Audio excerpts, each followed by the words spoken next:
She missed the appraisal deadline. My brother told the woman on our porch. So we are done waiting. He said it while I was holding the printed email that proved the opposite. That was the first thing I want you to understand. The fight over Mom's house did not begin with a lock. It began with a deadline my brother thought he could turn into a weapon before I learned how to read the paper in my own hand. The email had arrived at 6:14 that morning from Nora Patel, the attorney I had called after the worst night of my life. At the top was a subject line that made my stomach tighten. Appraisal appointment confirmed.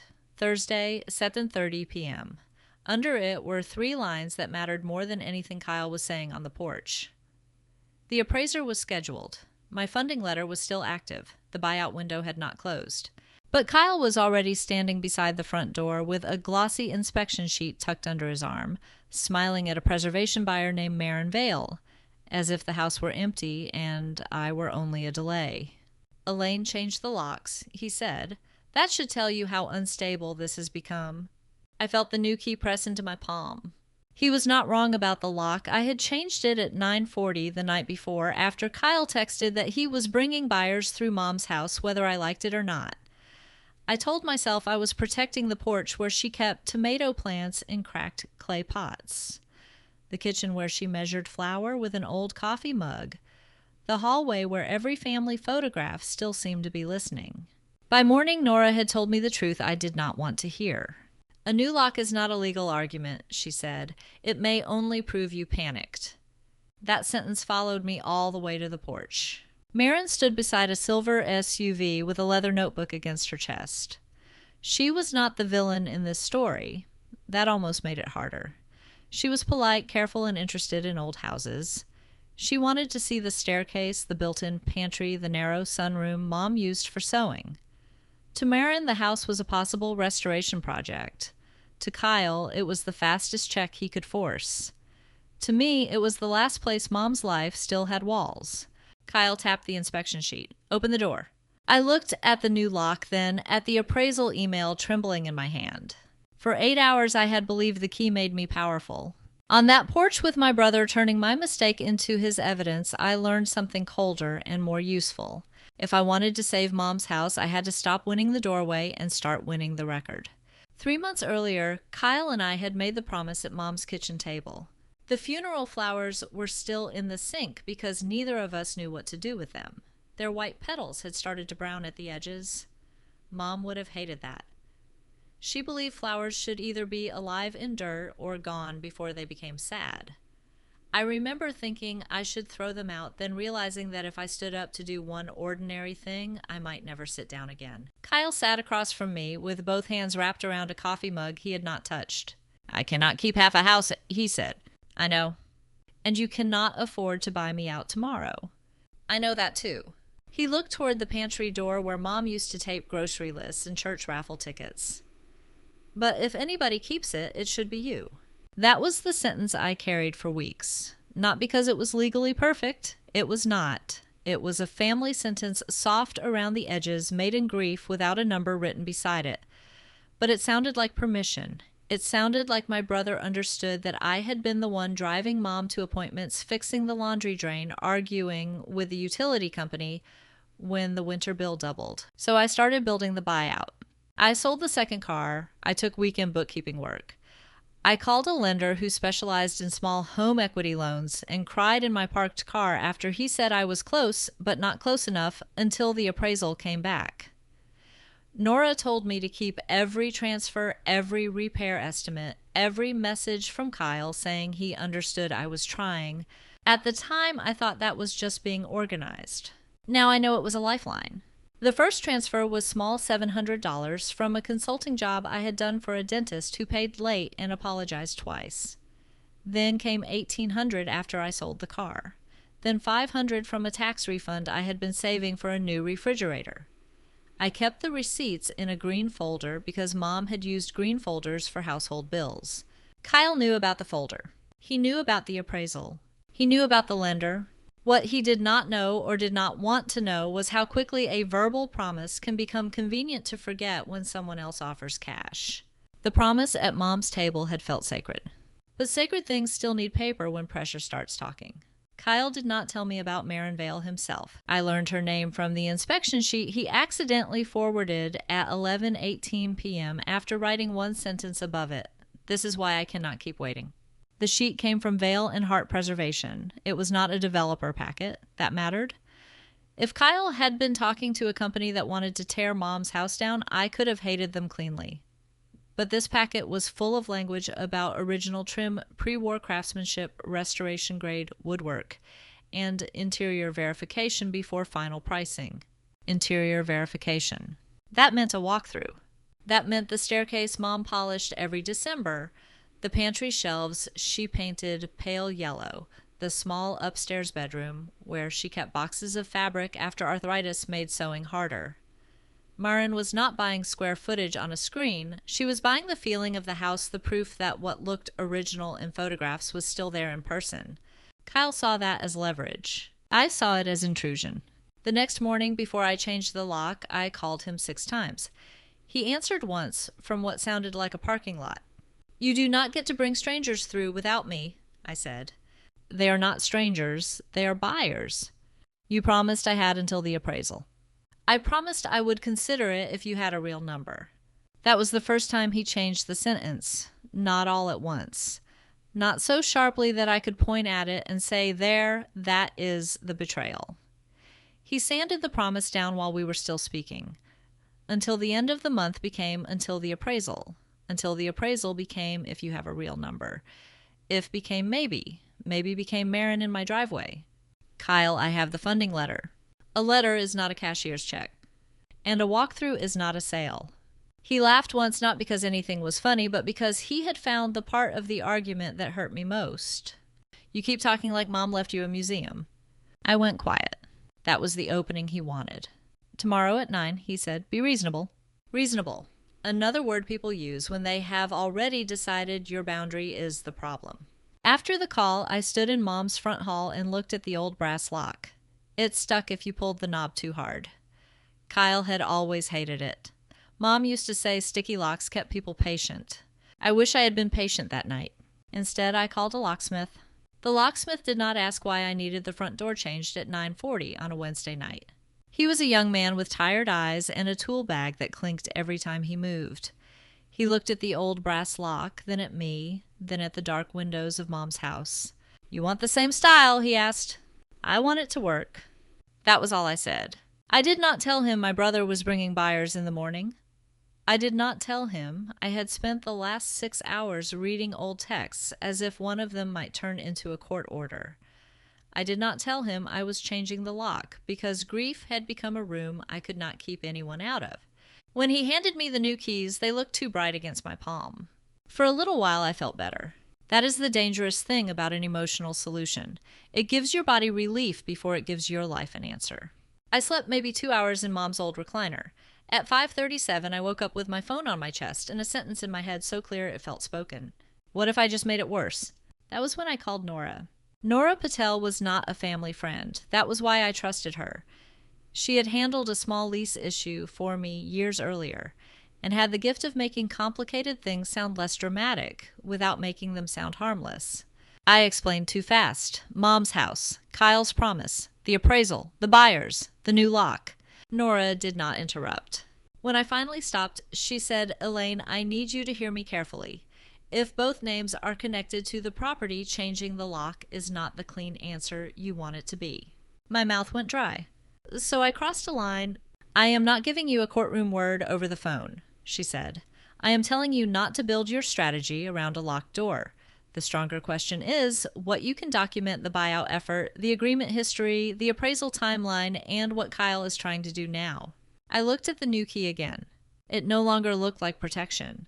It looked like evidence. Nora continued, "Do not threaten him. Do not block the porch like this is a movie. Ask for everything in writing. Then we make the record cleaner than his pressure." By the time the silver SUV pulled into the driveway, I understood the real danger. Kyle had broken the promise. But I had given him the first clean mistake. After Kyle drove away with Marin still waiting beside the SUV, I did the first useful thing of the day.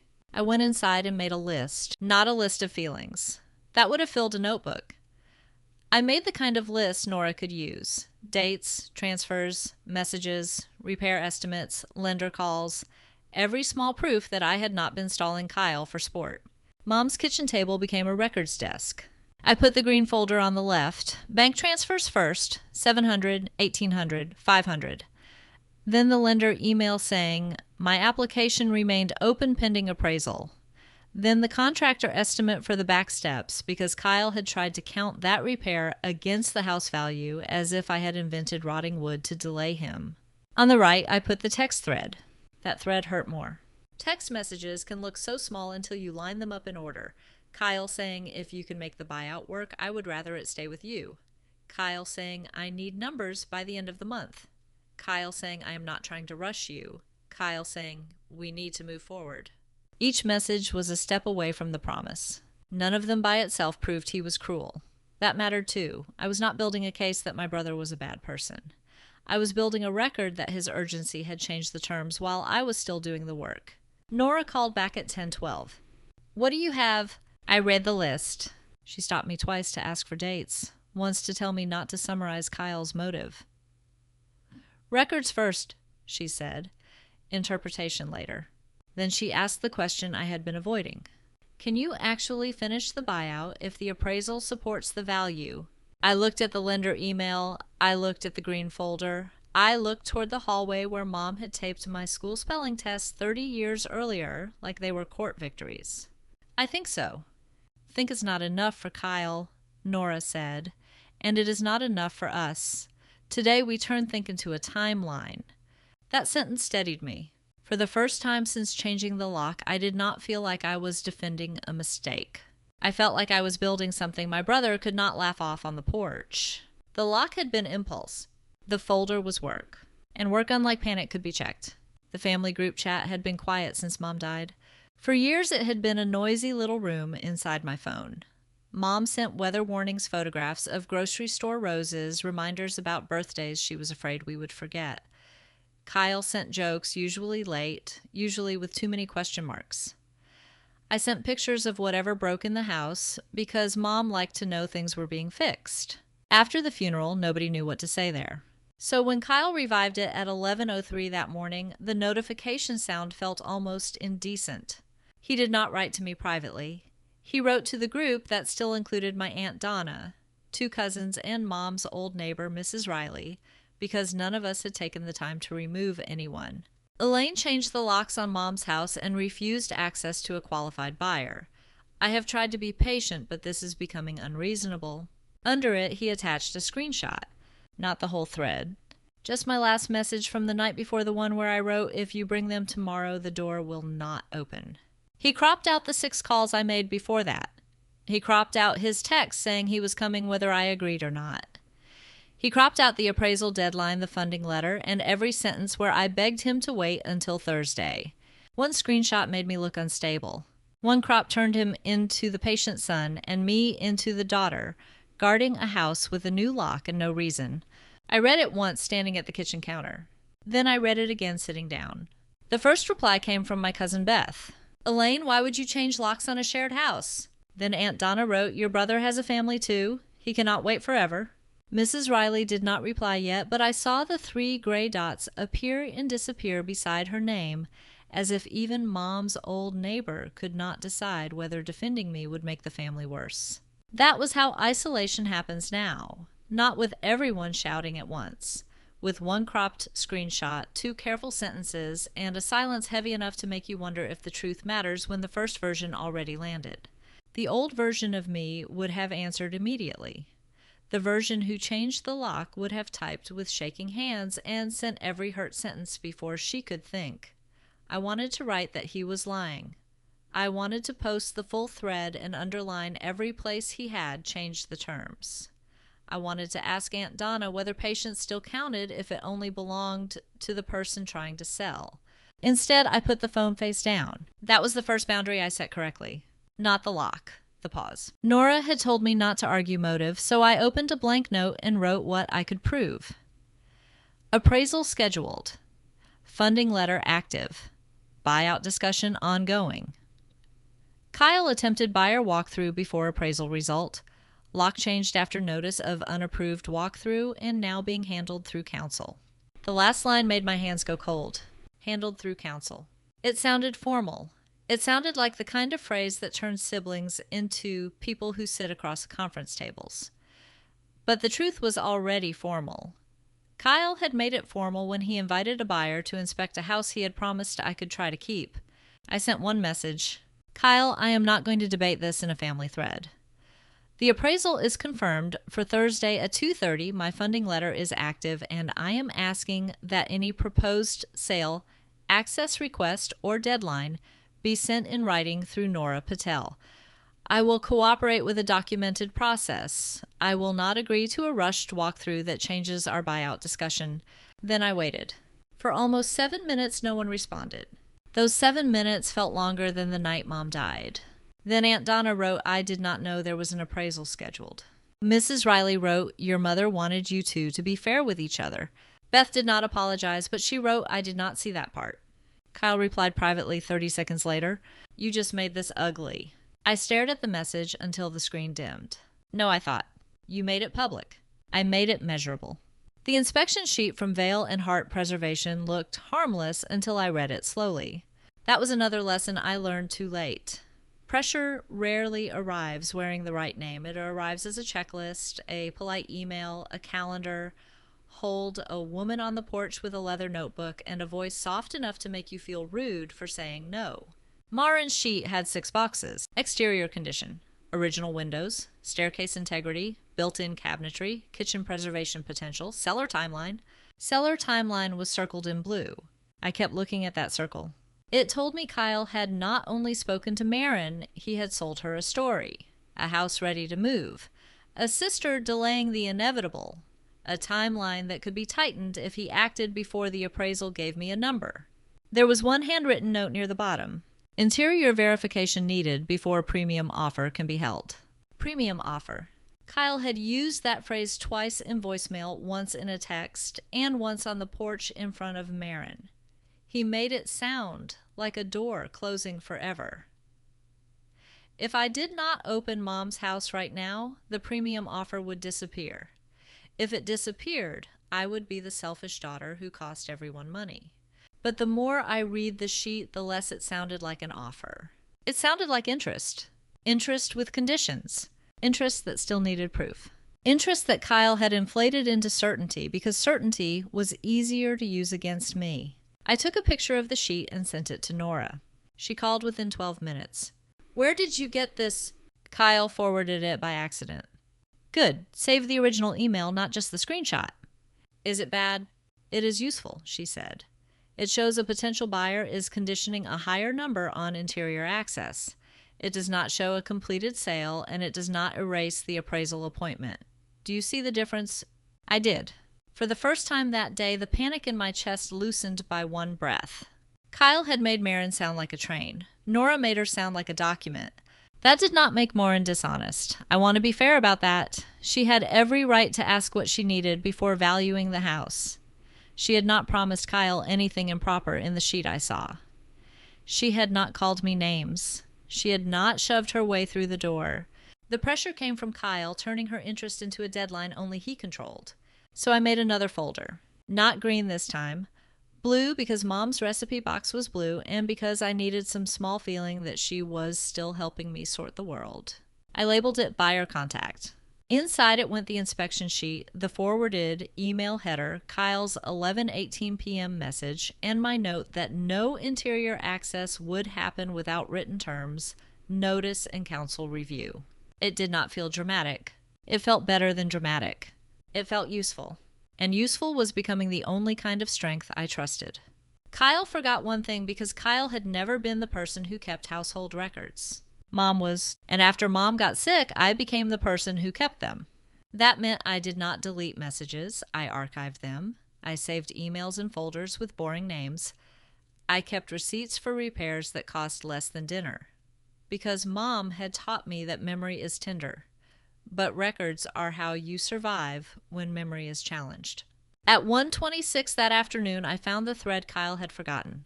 It was not hidden. It was not dramatic. It did not have a confession written in capital letters. It was a normal sibling conversation from 2 weeks after the funeral, mixed between casserole drop-off schedules and who would cancel Mom's cable. Kyle had written, "I do not want to list it if you can buy me out. Let's wait for a fair appraisal so nobody guesses." I read that sentence until the words separated from each other. Fair appraisal. Nobody guesses. He had not said maybe. He had not said premium buyer. He had not said open the door tomorrow or lose your chance. He had said fair appraisal because in that moment fairness still sounded like something we both wanted. My first impulse was to send it to him with a question mark. Just one question mark, the most childish, satisfying kind of reply. I did not. I sent it to Nora. She replied with 3 words, save full thread. So I exported it. Every message before it, every message after it, every ordinary sentence around it that proved I had not trimmed the world down to make myself look better. That part mattered to me. If I was going to ask Kyle to deal with the record, I had to respect the record when it made me uncomfortable too. The thread showed him grieving. It showed him asking if I had eaten. It showed me promising to check the furnace and forgetting to answer him for 2 days. It showed us as siblings, not opponents. That made the betrayal feel worse, not better. Because he knew I was not trying to steal the house. He knew the appraisal had been the line between guessing and deciding. He knew I was trying to make the buyout real. At 2:04, Kyle texted again. Marin is still interested, but not forever. You need to stop hiding behind Nora. For 1 second, I almost answered from the old wound. Then I copied his own sentence from the archive thread and pasted it beneath his new text without commentary. I do not want to list it if you can buy me out. Let's wait for a fair appraisal so nobody guesses. He did not respond for 23 minutes. When he finally did, all he wrote was things changed. That was the moment the story became clear. Not because I had trapped him. Because he had finally admitted there was a before and an after. The preliminary value range arrived before the appraiser ever stepped inside. It was not the final appraisal. Nora made me repeat that twice so I would not treat it like a verdict. It was a lender estimate based on comparable sales tax records and exterior condition. A starting point, a range. Still, numbers can hurt before they become official. The low end was higher than I hoped. The high end was higher than I could comfortably reach. I sat at Mom's table with the laptop open and felt something inside me fold. For weeks I had imagined the house as a place I could save if I worked hard enough. Work had become a kind of faith. Extra bookkeeping hours, sold car, no dinners out. Every transfer into the account felt like one brick put back into the wall. Then the range appeared and faith became math. I called the lender. He was kind, which almost made it worse. Elaine, you are not out, he said. But if the final appraisal lands near the high side, you would need either more cash in a different structure or your brother accepting a payout schedule. Would a private agreement help? It could, depending on terms. I cannot promise approval from a phone call. There it was again, the adult version of hope. It could. Depending. Cannot promise. I wrote every phrase down because Nora had trained me already.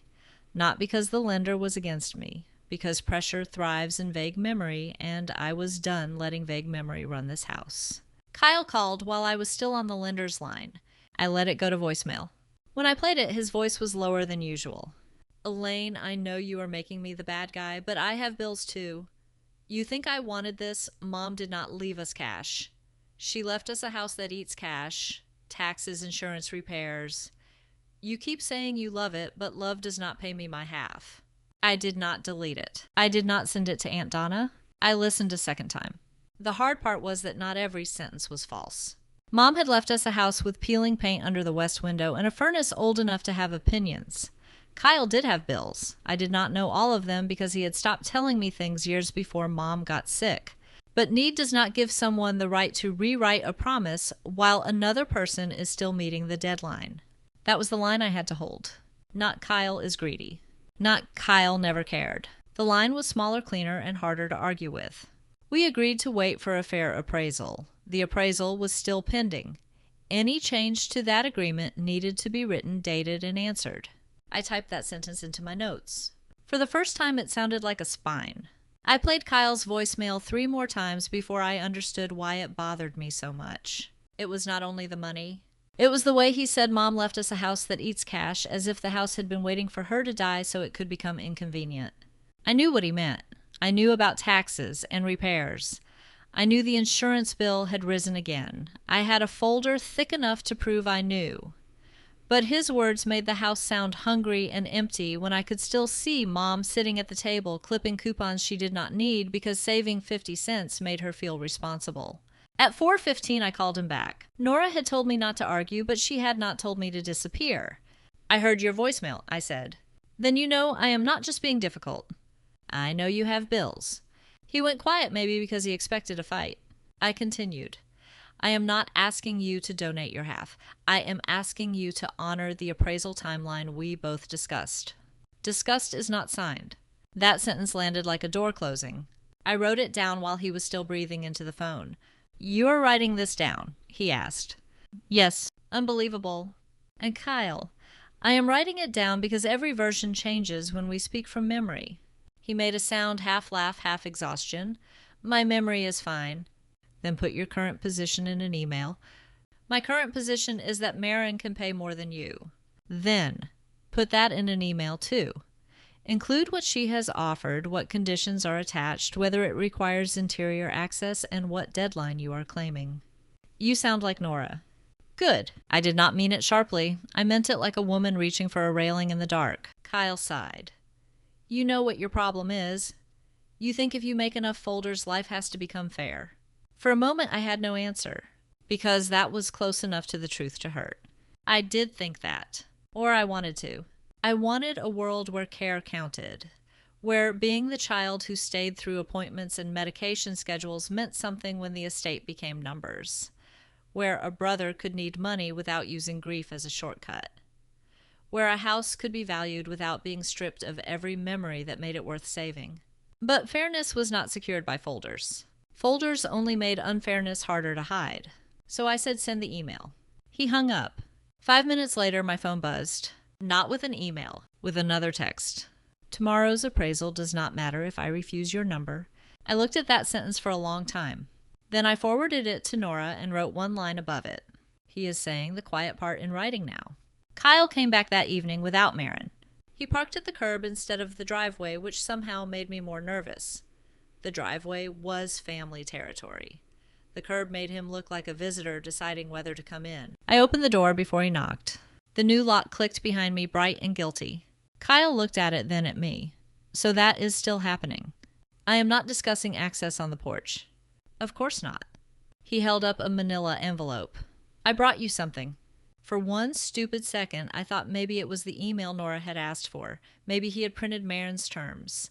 Maybe he had finally understood that written process was not an attack. It was the only way two grieving people could stop bruising each other with shifting words. It was a list. Not a legal document, not a formal demand. Just 3 sheets Kyle had printed from some spreadsheet he must have made at work. Estimated sale price, estimated closing costs, estimated taxes, estimated repair exposure, estimated net to each sibling. Every row had a dollar sign. No row said Mom. No row said porch tomato plants. No row said the back bedroom where I slept on the floor the week hospice started because Mom was afraid to be alone and would not admit it.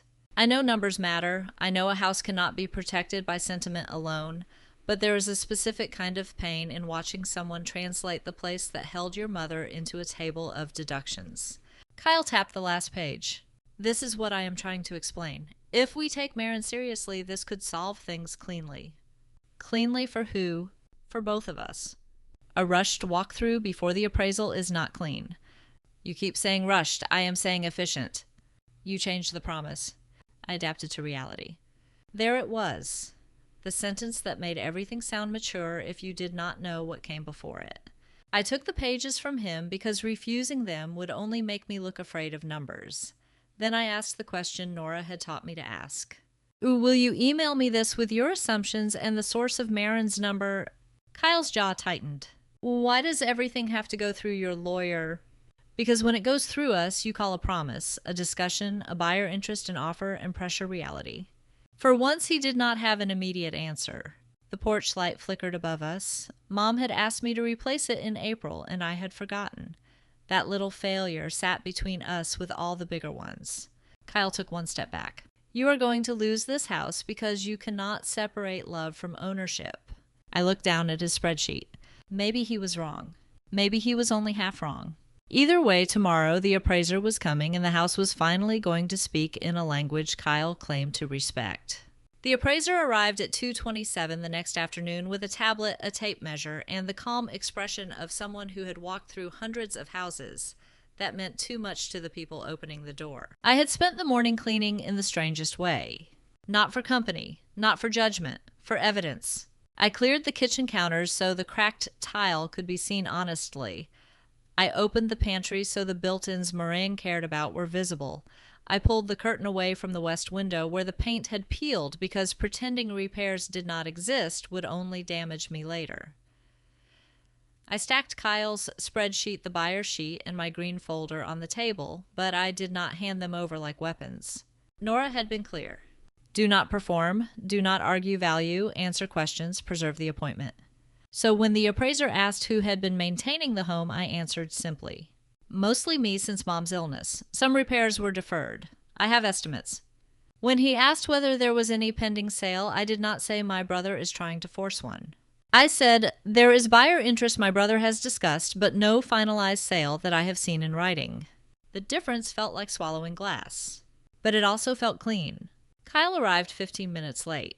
He came through the back door because I had left it unlocked for the appointment, and for 1 second the old fight flashed through his face. The front lock, the mistake, the sentence he could use. Then he saw the appraiser in the hallway measuring the built-in linen cabinet, and his expression shifted into the polite mask people wear when a third party is present.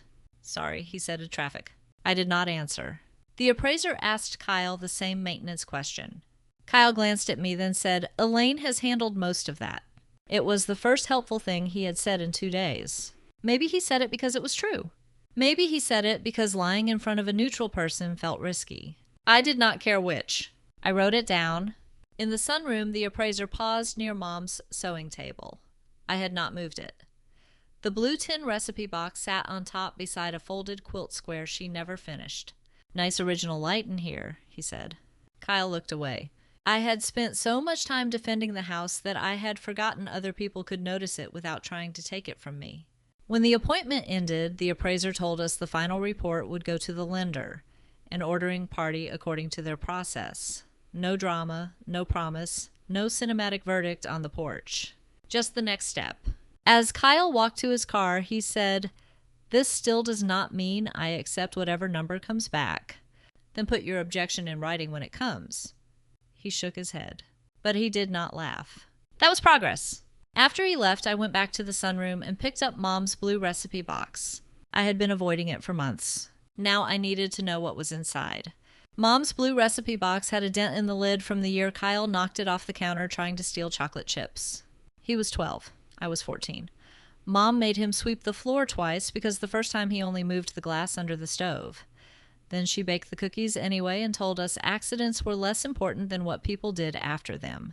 I thought about that as I held the box in the sunroom. Accidents were less important than what people did after them. I had changed the lock. Kyle had rushed the buyer. Both things had happened. Neither thing could be undone by pretending we were still the kind of family that solved everything with one kitchen table apology. The box was heavier than I expected. Before I opened it, I set my phone beside it and recorded a quick note for myself. Not because I wanted drama, because grief can blur details and I did not want to turn Mom's things into whatever I needed them to be. I said the date. I said where I found it. I said I had not opened it since she died. Then I stopped and stared at the latch. If you have stayed with me this far, I want to ask something small before I tell you what was inside. Not for noise, and not because this story is simple. If you have ever had to protect a boundary while still loving the person pushing against it, leave the word boundary in the comments. I want to know who understands that a boundary is not the same as hate. Then I opened the box. On top were recipes exactly where they should have been. Lemon bars, chicken soup. The oatmeal cookies Kyle pretended to hate and ate 6 at a time. Mom's handwriting leaned slightly right with loops so neat they looked practiced. Under the recipes was a rubber-banded stack of folded paper. At first I thought they were grocery lists. They were not. They were household notes, not legal instructions, not a secret will. Nothing that could magically hand me the house or erase Kyle's share. I need to be clear about that. Mom had not hidden some movie ending in a recipe box. What she had kept was quieter. A list of repairs I had paid for while she was sick. Elaine paid plumber, March. Elaine covered insurance gap, June. Elaine bought furnace part, October. Besides some entries, Mom had drawn small check marks. Beside one, she had written, "Tell Kay I know." Tell Kyle I know. I had to sit down. There was a letter beneath the note, sealed but not addressed. The paper had softened at the fold. I knew before opening it that it was for both of us because Mom never trusted a family message to one child if two children needed to hear it. The first line said, "If you are reading this after I am gone, please do not turn the house into the place where you stop being brother and sister." That line did not help me win. It did something more painful. It made me remember what winning was supposed to protect. I did not send Mom's letter to Kyle that night. That surprised me. The emotional part of me wanted to photograph the first line, send it to him, and ask if he was proud of himself. I wanted the sentence to land in his phone like a judge. I wanted him to feel, for one clean second, the shame I had been carrying since the silver SUV pulled into the driveway. But Mom's letter was not a weapon. And if I used it that way, I would be turning her into the same thing I was accusing Kyle of turning the house into leverage. So I placed the letter in a clear sleeve, put the repair notes behind it, and called Nora. It was after 7. I expected voicemail. She answered on the 4th ring. "Tell me you did not change another lock," she said. I almost laughed, and because I almost laughed, I realized I had not taken a full breath all day. I told her about the recipe box. Nora listened, then said, "That helps the story of contribution and expectation. It does not decide ownership." I know. Good. Then we use it the right way. The right way became a written counteroffer. Not a dramatic letter, not an accusation. A clean document Nora helped me draft that did 4 things. It acknowledged Kyle's right to be paid fairly. It confirmed the appraisal appointment had occurred. It requested any buyer offer be produced with conditions and expiration dates. And it proposed a buyout path based on the final appraisal with a short extension for lender review, and a structured payment option if Kyle agreed. The hardest sentence was the simplest. I am not refusing to compensate Kyle for his share. I am refusing to abandon the agreed appraisal process under undocumented pressure. I read that sentence 3 times. It sounded less like revenge than I expected. It sounded like adulthood. Nora told me to attach what mattered and leave out what would only inflame. The lender letter, the appraisal confirmation, the text thread where Kyle agreed to a fair appraisal. The buyer sheet showing interior verification was still a condition. Mom's repair notes, but not the full letter yet. Why not the letter? I asked. Because it is private, and because private grief can distract from the offer. Keep it if we need mediation context later. Do not lead with it. That was the kind of sentence I would never have chosen on my own. On my own, I would have led with the ache. Nora led with the record. We sent the counter at 8:42 p.m. Kyle opened it at 8:47. The read receipt appeared because he had never turned those off. Then nothing. No text, no call, no family group chat performance. For the first time in 2 days, silence did not feel like punishment. It felt like he was reading. The next morning, Kyle did not call me. Marin did. I almost did not answer because her name on my screen felt like a continuation of the porch. But Nora had asked me to keep communication calm and documented, and Marin was not the person who had broken the kitchen table promise. "Ms. Ward," she said, "this is Elaine. I wanted to apologize if yesterday felt intrusive. Kyle told me access had been cleared. There are moments when a story splits. In one version, I could have used that sentence like a match. I could have said Kyle lied. I could have pulled Marin into our family fight and made her choose a side she never asked to stand on. Instead, I said access was disputed. My attorney has asked that any future request be made in writing. Marin was quiet for a beat. Understood. For what it is worth, my interest is conditional. I cannot hold a premium estimate without interior confirmation, and I do not want to be involved in a contested family access issue. There it was, in her own words. Conditional. Contested. Not forever, not secured, not the emergency Kyle had built around my throat. Would you be willing to put that in an email? I asked. She gave a small laugh, not unkindly. I assumed you would ask. Her email arrived 11 minutes later. I forwarded it to Nora without adding a single sentence. Nora replied, "This helps." 2 words. This helps. By then I understood that process rarely feels like victory while it is happening. It feels like small, boring reductions in chaos. A phrase clarified. A deadline written. A condition separated from a threat. One person, then another, forced to stop speaking in fog. Nora filed nothing dramatic that day. There was no courtroom, no judge, no slammed folder. She sent a formal letter proposing a short standstill while the appraisal report and lender review completed. She named the dispute plainly. She asked Kyle not to schedule buyer access or market the property without notice while the buyout path was being evaluated. She did not promise me the house. She promised me a cleaner record. That was enough to keep moving.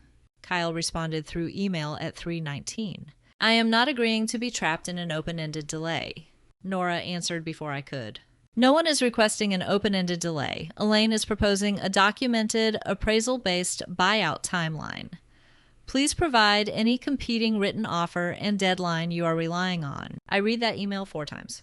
It did not insult him. It did not beg him. It put the exact burden where it belonged. If Kyle had a real offer, he could show it.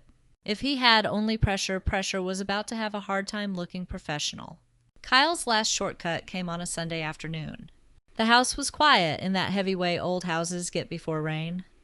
I was in the pantry labeling repair receipts when I heard a car door outside, then another, then Kyle's voice carrying up the front steps. Not Marin this time. A man in a navy jacket stood beside him holding a clipboard and looking uncomfortable before I even opened the door. Kyle smiled too widely. This is Andrew, he said. He just needs 10 minutes to look at the foundation access. I did not move from the doorway. What is the written request? Kyle's smile hardened. He is a contractor. For who? For the property. Kyle. The man named Andrew looked from my face to Kyle's. I was told both owners were aware. There it was again. The sentence that kept opening around my brother like a trap he had set for himself. Aware. Cleared. Reasonable. Words that sounded adult until someone asked for the email beneath them. I looked at Andrew. I am not refusing inspection forever. I am saying no inspection happens today without written notice, scope, and agreement about who requested it. Andrew stepped back immediately. I do not want to get in the middle of a family issue, he said. Kyle's face changed. For a second, I saw the boy who had dropped Mom's recipe box. Not because he looked sorry yet, but because he looked caught between the accident and what he would do after it. You're embarrassing me, he said quietly. No, I said. I am asking you to write down what you are doing. That sentence was becoming the whole story. Kyle turned away from Andrew and lowered his voice. You think this makes you look stable? You changed the lock, remember? I remember. Good, because if this goes formal, I am using that. My stomach dipped, but not as far as before. The lock was still my mistake. It would always be my mistake, but it was no longer the only fact in the room. Use it, I said. And I will use the appraisal confirmation, your fair appraisal text, Marin's conditional email, Mom's repair notes, my funding letter, and every message where I asked you to put terms in writing. Kyle stared at me, not angry first, surprised. I do not think he had realized I was no longer trying to look innocent. I was trying to be accurate. Andrew cleared his throat. I am going to leave. No one stopped him. When his car pulled away, Kyle stood on the walkway with rain beginning to darken his shoulders. You really would take this all the way, he said. I would rather settle it privately. Then stop acting like I am attacking you. I looked at the house behind me, the porch under my bare feet, the lock I regretted, the folders I had built, and the recipe box waiting inside. Then stop making me defend myself from surprises. The settlement room was smaller than I expected. In my mind, any room where a family almost breaks should be large enough to hold the history causing it. This one had a round table, 4 chairs, a water cooler that hummed too loudly, and a framed print of a lighthouse on the wall. Kyle sat across from me with his phone face down. Nora sat to my right. Kyle had brought a representative from a local title office who had worked with his real estate contact before. Not a judge, not a referee. Just another professional voice in a room where Kyle and I had finally run out of ways to pretend this was still a casual sibling disagreement. The final appraisal had come in the day before. Not low enough to save me easily. Not high enough to make Marin's conditional number look certain. It was the kind of number that forces everyone to stop dreaming and start deciding. Nora placed a one-page worksheet in front of Kyle. Appraised value, estimated costs, Elaine's available funding, proposed extension, proposed payout structure, documentation attached. Marin's conditional email noted separately. Kyle looked at the page for a long time. This still pays me slower than a sale. Yes, Nora said. I looked at her because I expected a softer answer. She did not soften it. A private buyout often involves trade-offs, she continued. Elaine is not pretending otherwise. The question is whether you want a documented path to payment that keeps the house in the family, or whether you want to continue toward a sale process with the uncertainties and conflict already on the record. Kyle's eyes moved to me. So now everybody talks like you. No, I said. Now everybody talks in full sentences. I regretted it as soon as it left my mouth. Not because it was false, because it was sharper than the room needed. Kyle looked down again. For a moment he seemed very tired. That was when he said the thing I had not expected. I got behind. No one moved. He rubbed both hands over his face. After Mom's medical stuff, after taking time off, after everything, I got behind, and then Marin's number made it feel like I could fix all of it at once. I wanted that confession to erase what he had done. It did not. But it changed the shape of him. He was not a villain who woke up wanting to sell our mother. He was a scared man who chose speed over honesty and then kept choosing it because slowing down meant admitting why he was running. Nora gave me a look that meant do not fill the silence. So I did not. Kyle picked up the worksheet. If I agree to an extension, I need dates. Real dates, not sister dates. Then we write real dates, I said. It was the first sentence all week that sounded like both a boundary and a bridge. I wish I could tell you the buyout choice felt heroic. It did not. It felt like signing up for years of responsibility in a room with bad coffee. The final structure was not clean enough for a movie. Kyle would get an initial payment funded through my lender once the paperwork cleared. The rest would be handled through a written schedule secured in a way Nora said we would review carefully before signing. If I missed deadlines, Kyle would have options. If Kyle accepted the plan, he would stop pursuing buyer access while the agreement stayed active. Nobody clapped. Nobody cried. Nobody said Mom would be proud because that sentence would have been too easy and too unfair. Mom was not in the room to approve the terms. We were two adults trying to clean up the mess left by love, grief money, and silence. Kyle asked for one more concession. I want the porch furniture. I stared at him.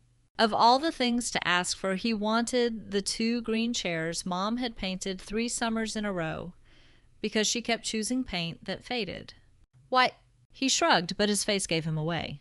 Because Dad sat there, he said, I had forgotten that. Or maybe I had remembered it only as my memory because grief can make even shared things feel privately owned. Dad had died when we were young enough that Mom became the whole house. But Kyle remembered those chairs before Mom repainted them before I claimed the porch as proof that I had stayed. For the first time, I understood that I was not the only child trying to save a version of home. That did not excuse what Kyle had done. It did stop me from treating every request as theft. Take one, I said. He looked up. One chair. I keep one. They started as a pair, but maybe that is the point.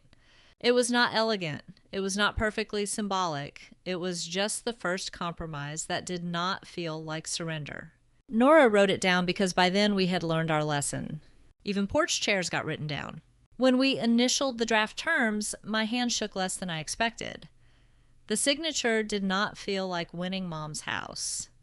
It felt like accepting that keeping something has a cost beyond wanting it badly. Kyle slid the pen back across the table. I should not have brought Marin without telling you. It was not the full apology I once imagined. It was the first true sentence he had given me without being forced by a document. So I answered with one true sentence, too. I should not have changed the lock like it solved anything.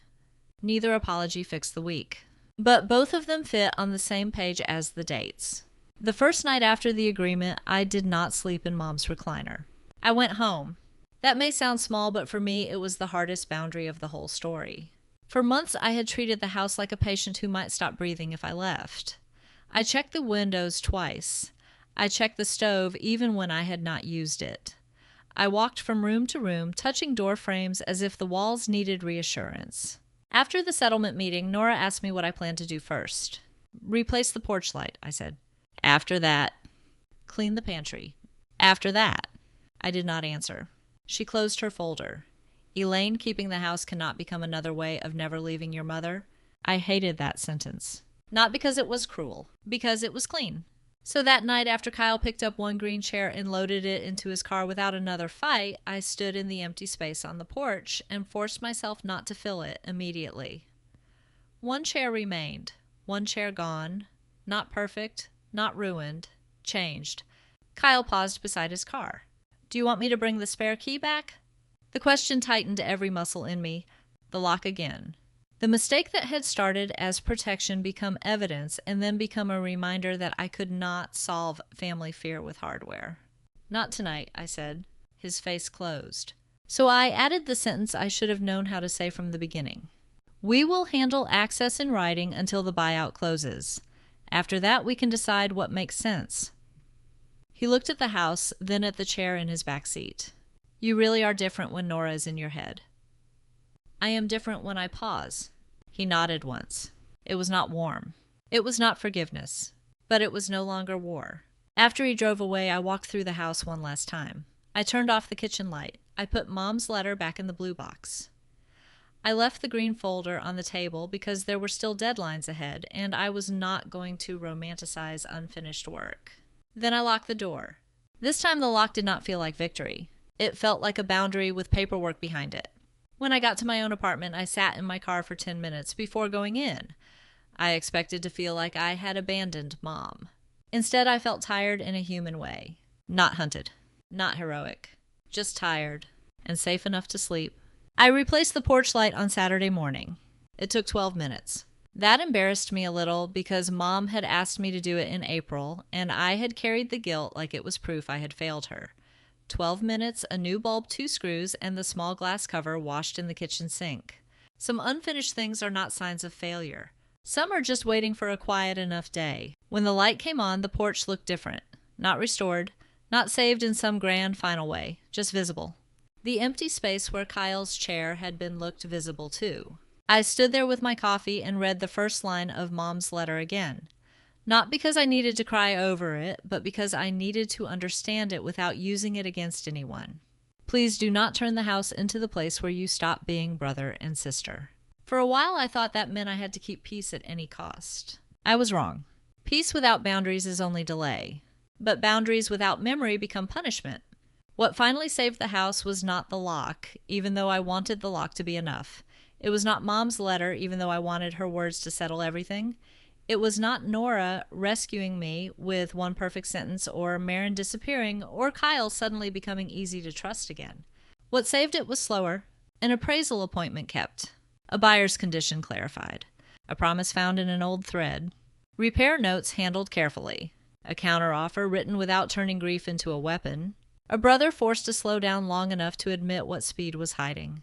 And me learning that protecting a home means accepting the responsibilities that come with it, not just defending the memories inside it. Kyle and I are not fixed. I will not pretend that for a nicer ending. We speak mostly by email about deadlines. Sometimes he texts a photograph of the green chair on his small balcony, and I do not know what to say, so I write, "Looks good there. Maybe that is enough for now." The buyout is still work. The house still needs paint. The west window still peels when it rains. The pantry shelf still leans left. There are bills on the table that love will not pay by itself. But the house is no longer being rushed through a side door. And I am no longer confusing panic with protection. If this story made you think of your own family, I want to leave you with one question. If you were in my place, would you have changed the lock first to stop the walkthrough, or would you have forced every promised deadline and buyer claim into writing from the start? Tell me what you would have done, because I know now that many people only learn the right boundary after the wrong one scares them. And if stories like this help you feel less alone in complicated family decisions, subscribe to Tales of Family Revenge and stay with us for the next one. That night when the porch light came on by itself, I stood across the street for a moment before driving home. One green chair was missing. One green chair remained, and for the first time since Mom died, the house looked less like something I had to guard every second. It looked like something I had to care for honestly.